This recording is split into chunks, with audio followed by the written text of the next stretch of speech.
Hey everyone, now let's talk about the official ways to run Android apps on Windows 11 without mods, without custom builds. Microsoft actually provides two supported solutions, and one of the most popular ones right now is Google Play Games Beta.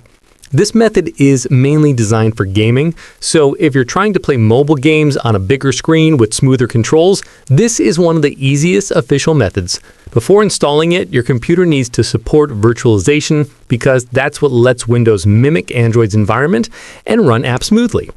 The first thing you'll do is restart your PC and enter your BIOS or UEFI settings. While the computer is booting, press the key your system uses to open BIOS. It's usually F2, F12, Delete, or ESE depending on your brand.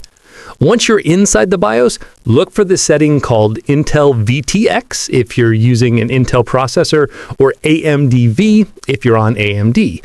Turn that setting on, then save your changes and exit so your PC can restart normally. After that, you also need to make sure virtualization is turned on inside Windows itself. Open your Start menu and search for Control Panel. Inside Control Panel, go to Programs and then choose Turn Windows Features On or Off. A window will pop up. Scroll through the list and look for Virtual Machine Platform and Windows Hypervisor Platform. Make sure both are checked and then hit OK. Once Windows applies the changes, restart your device again.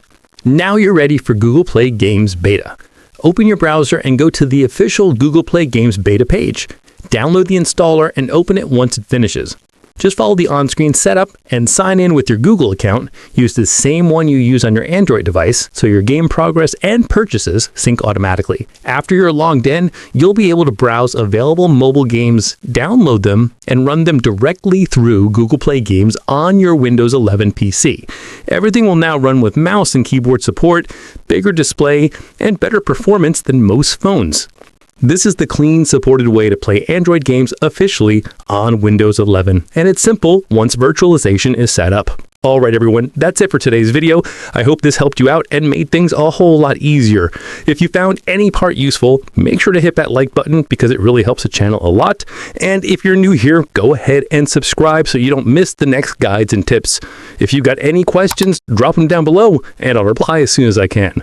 Thanks for watching, stay safe, take care, and I'll see you in the next one.